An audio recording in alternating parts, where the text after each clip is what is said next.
Salam, selamat pagi Bapak Ibu Saudara yang dikasihi oleh Yesus Kristus Tuhan.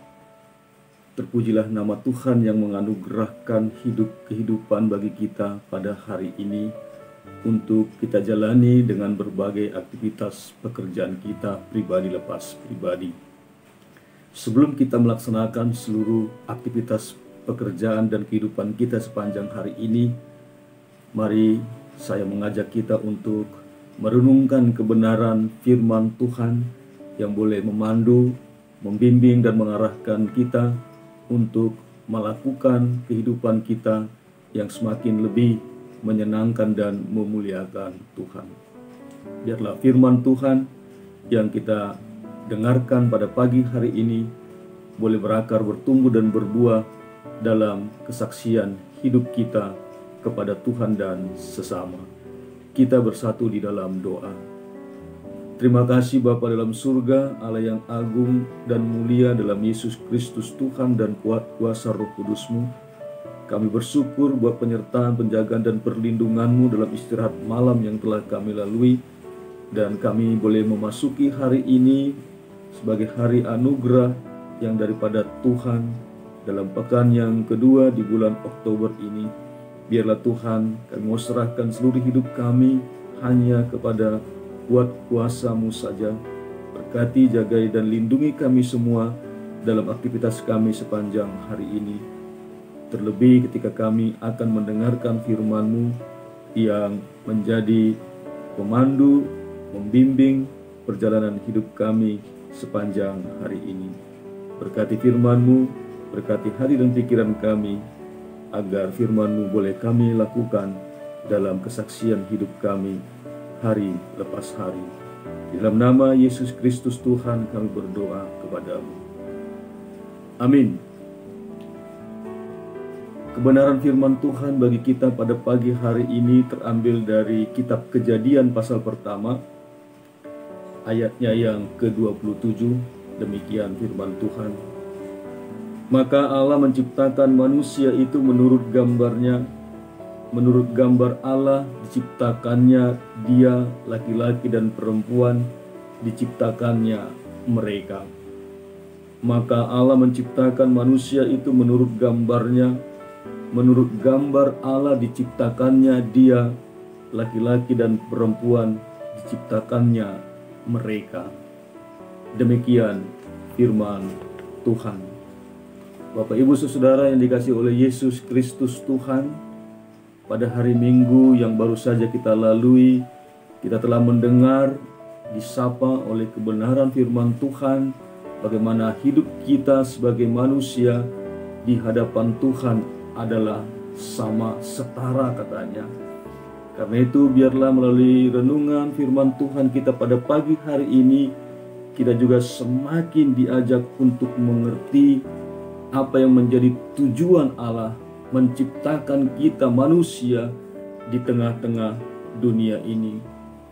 Tujuan penciptaan manusia berdasarkan firman Tuhan yang baru saja kita baca, yaitu manusia diciptakan untuk berhubungan dengan ciptaan yang lain dan juga kepada sesama manusia, di mana Allah menghendaki manusia beranak cucu dan bertambah banyak memenuhi bumi. Allah menciptakan manusia untuk memenuhi rencananya dan seluruh makhluk ciptaannya, memuliakan Dia. Gambar Allah yang ada pada manusia mencerminkan kepribadian Allah sebelum manusia jatuh ke dalam dosa. Dan manusia yang diciptakan segambar dengan Allah memiliki tanggung jawab untuk menaklukkan segala ciptaannya sebagai tanggung jawab atas kedaulatan Allah. Dan sebagai manusia kita menjadi wakil Allah di muka bumi ini. Itulah sebahagian dari rancangan dan tujuan Tuhan menciptakan kita manusia di tengah-tengah dunia ini. Orang-orang Filipina mempunyai sebuah dongeng untuk menjelaskan asal mula suku bangsa yang beraneka ragam di dunia ini. Pada waktu Allah menciptakan manusia, Dia membuatnya dari tanah liat dan kemudian dimasukkan dalam sebuah tungku untuk dibakar seperlunya. Tetapi Allah sibuk dengan berbagai macam hal lainnya. Akibatnya Dia meninggalkan manusia di dalam tungku itu terlalu lama. Ketika akhirnya Allah mengeluarkannya, manusia terbakar terlalu lama sampai menjadi hitam. Maka terciptalah bangsa berkulit hitam. Allah tidak puas dengan usahanya yang pertama itu. Oleh sebab itu Dia menciptakan manusia yang lain. Dan sekali lagi manusia itu dimasukkan ke dalam tungku. Kali ini Allah sangat memperhatikan agar manusia itu tidak terbakar terlalu lama. Akibatnya Dia mengeluarkan manusia dari dalam tungku itu terlalu cepat. Dia hanya membakarnya setengah masak. Dan itu menjadi bangsa berkulit putih. Pada usahanya yang ketiga kalinya, hasilnya benar-benar sempurna. Manusia yang tampan, kaya, berkulit coklat, itulah orang Filipina. Demikian dongeng penciptaan manusia oleh versi bangsa Filipina. Dibakar dengan baik katanya sehingga menghasilkan manusia yang benar-benar sempurna. Hampir semua bangsa di dunia ini mempunyai dongeng untuk menunjukkan kehebatannya masing-masing. Tapi Alkitab dengan tegas menolak kebenaran semua dongeng tersebut dan menyatakan bahwa semua manusia adalah sama di hadapan Allah. Apakah dia berkulit hitam, berkulit putih, atau berkulit coklat? Apakah dia laki-laki atau perempuan? Kita semua sama di hadapan Tuhan. Kita setara di hadapan Tuhan. Yang membuat kita berbeda, bagaimanakah respon kita, perilaku kita, kehidupan kita, apakah mencerminkan tujuan penciptaan Tuhan bagi manusia, yaitu memuliakan Dia di dalam semua aspek kehidupannya, memuliakan Allah Sang Pencipta itu sebagai Raja, sebagai Allah yang menjadi pencipta kita manusia. Karena itu Bapak Ibu Saudara yang dikasihi oleh Yesus Kristus Tuhan, mari sadarkan diri kita.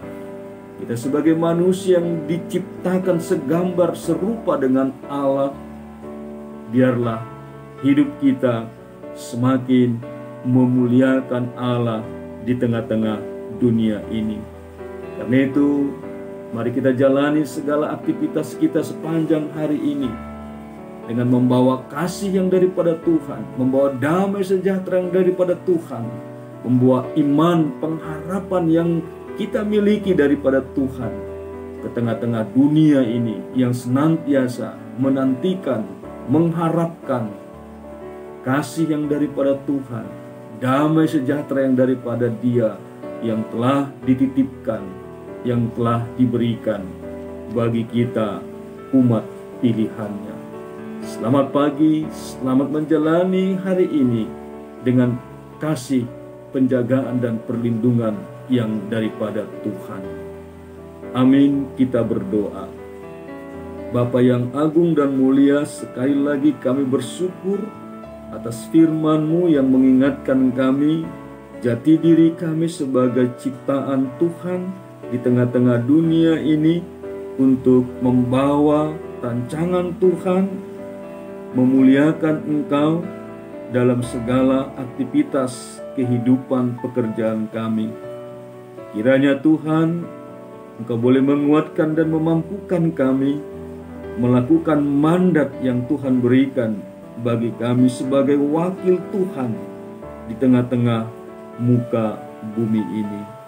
Biarlah Tuhan kami akan jalani sepanjang satu hari ini tetap mengingat akan kebenaran firman-Mu ya Tuhan. Berkati semua warga jemaat-Mu, semua para pelayan-Mu dimanapun berada, dalam berbagai aktivitas di tengah-tengah rumah mereka maupun ketika di tempat pekerjaan, di tempat usaha. Tuhan memberkati kami sekaliannya. Terima kasih juga Tuhan, kami mengingat pada hari ini adalah sebagai hari kelahiran dari Tentara Nasional Indonesia. Tuhan, biarlah kami berdoa buat Angkatan Bersenjata Republik Indonesia ini. Biarlah Tuhan, Tentara Nasional Indonesia boleh bekerja sama dengan elemen-elemen yang ada di tengah-tengah bangsa dan negara ini, baik itu masyarakat, baik itu pemerintah, baik itu organisasi-organisasi masyarakat. Kami boleh bersinergi, bekerja bersama-sama dengan Angkatan Bersenjata Republik Indonesia yang merayakan ulang tahunnya pada tanggal 5 Oktober hari ini. Tuhan, Engkau memberkati para pemimpin-pemimpin di tengah-tengah Angkatan Bersenjata Republik Indonesia, Tentara Nasional Indonesia, agar mereka tetap komit, tetap kuat di dalam Tuhan, tetap takut akan Tuhan, dan melaksanakan tugas tanggung jawab mereka sebagai aparat keamanan bangsa dan negara kami ini untuk melakukan setiap program-program kerja mereka dengan sungguh-sungguh lebih baik lagi. Terima kasih Bapa dalam surga, kami serahkan bangsa dan negara kami ini ke dalam tangan pengasihan-Mu. Tuhan jagai, Tuhan lindungi kami, bahkan COVID-19 ini kiranya kami mau berdoa, mampukan seluruh elemen bangsa dan negara kami ini mengambil bagian untuk memutus mata rantai penyebaran COVID-19 dengan ketaatan kami melaksanakan protokol kesehatan, mencuci tangan, menjaga jarak, memakai masker. Inilah doa kami, inilah syukur kami yang kami naikkan kepadamu. Dalam Yesus Kristus Tuhan, jadilah kehendak-Mu. Amin. Salam, selamat pagi, Tuhan memberkati kita sekaliannya.